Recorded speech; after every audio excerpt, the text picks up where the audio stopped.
Asan napunta yung pera? Hindi, ang tanong, sa pangkalahatan, ang tanong, nasaan ang gobyerno? Think about it.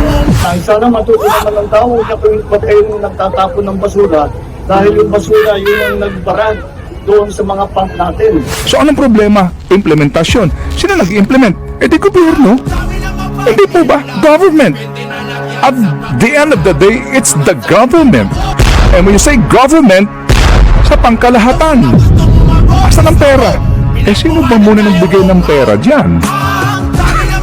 Hindi ba? Di matatapos ng problemang ito. Hindi po wala pupuntahan ang lahat ng investigasyon na ito kapag wala po numero uno yung accountability.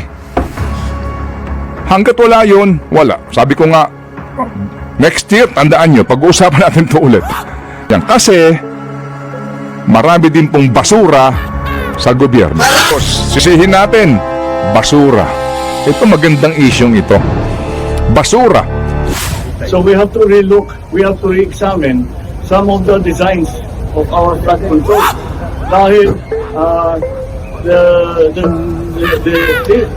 for example, this was not, the amount of water was not as bad as Undoy. But the effect was greater than Undoy. Mas malaki ang baha. Mas maraming nabaha na lugar kaysa panahon ng Undoy. Mas marami tayong flood control ngayon kaysa noon. Pero climate change, this is what the effects of climate change are.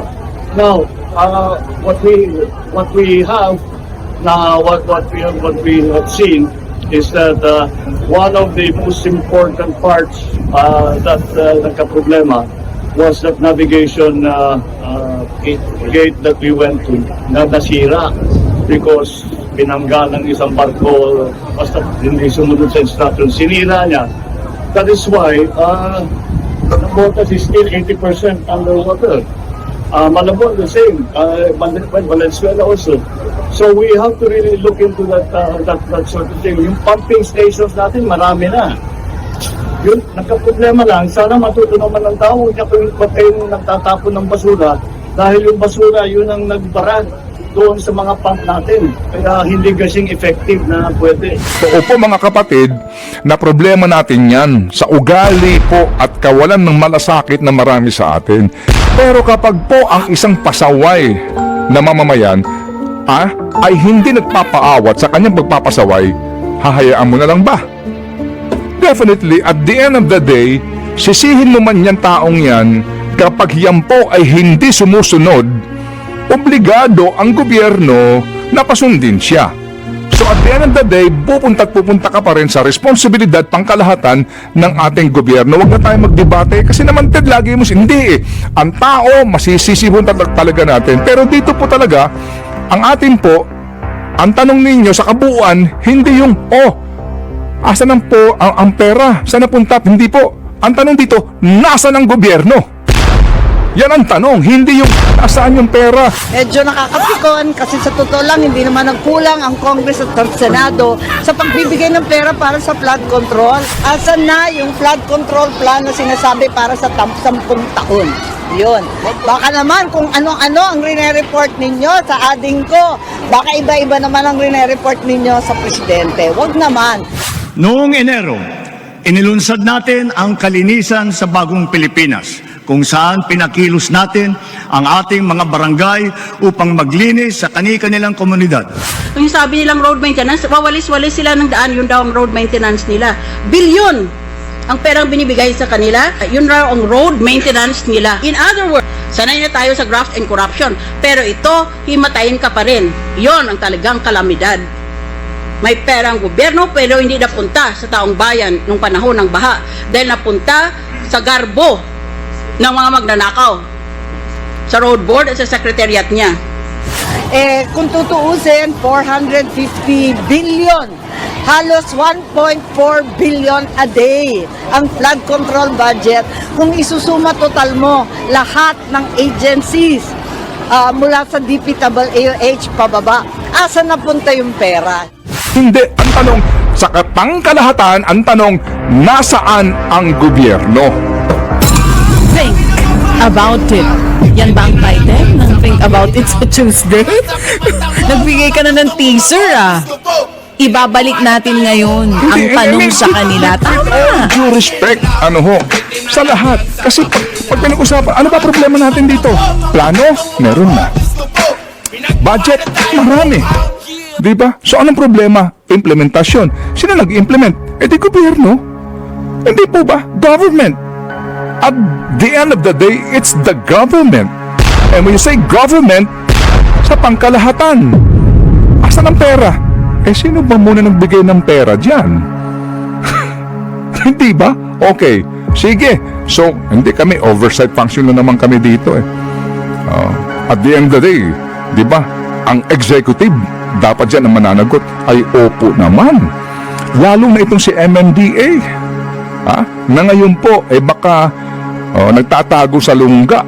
At sigurado ko naghahanda na nasasabunin siya sa mga pagdinig na ito, pati si DPWH. Hindi po ba? Pero sa bandang dulo, hindi matatapos ng problemang ito. Hindi po walang pupuntahan ang lahat ng investigasyon na ito kapag wala po numero uno yung accountability.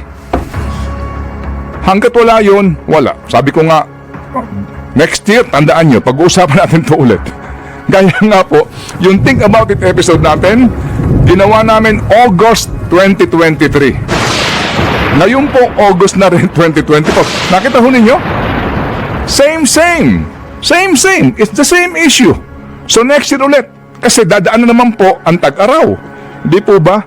Panay lang ang gastos mo, panay lang ang iyong pagpaplano, pero sa bandang huli po, wala ang lahat ng iyan. Kasi, marami din pong basura sa gobyerno. So, ibig sabihin talaga po, matagal ng problema ito. Kaya nga, nagpasa na po ng batas. Para pangasiwaan ang problema sa basura sa Pilipinas. Ano ito? National Solid Waste Management Commission. Ecological Solid Waste Management Act. 24 years ago. Ito po ay naipasa. Sino po ang mga starring dito? National Solid Waste Management Commission. Okay. Sila, Ay, sige, tuloy mo. Ayoko na. Ay, natutuwa ako. Sabi ko, isa-isahin mo. Sino mga nandyan? Okay. Ito ho ngayon, mga kapatid, may komisyon. Sila itong mga 17 miyembro nito Ano kanilang responsibilidad? Masiguro na napapatupad po ito. Ang mga provision dito. Iniaatang sa barangay level pa lang yung pangangasiwa sa basura. Yung ngang paghihiwalay sa bulok na bubulok, yan, di ho ba? Hanggang doon sa pagkuha ng basura, responsibilidad ng LGU, etc. etc. Pati po yung disposal, nandito ho lahat yan Oo. At dito mga kapatid, hinihingi din ang agad na pagkakaroon ng listahan ng mga non-environmentally acceptable products. Di ho ba't meron tayo ngayong mga umiiral na single-use plastic ban, etc.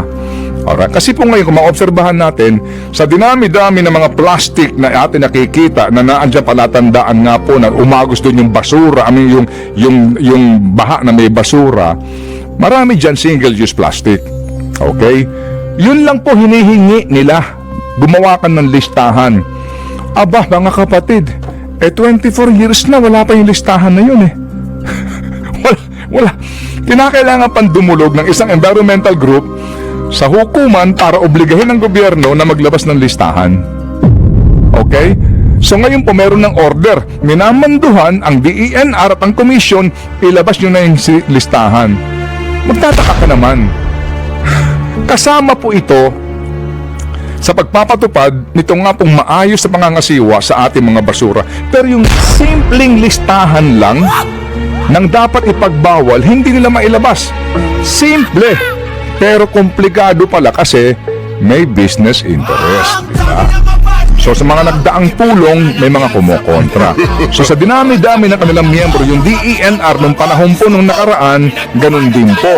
Kung hindi nakapagpasa, until now, wala pa rin. So kapag pinag-usapan natin po ang basura, ang problema ng basura, totoo po mga kapatid na problema natin yan sa ugali po at kawalan ng malasakit na marami sa atin. Pero kapag po ang isang pasaway na mamamayan ay hindi nagpapaawat sa kanyang pagpapasaway, hahayaan mo na lang ba? Definitely, at the end of the day, sisihin mo man yan taong yan kapag yan po ay hindi sumusunod, obligado ang gobyerno na pasundin siya. So at the end of the day, pupunta ka pa rin sa responsibilidad pangkalahatan ng ating gobyerno.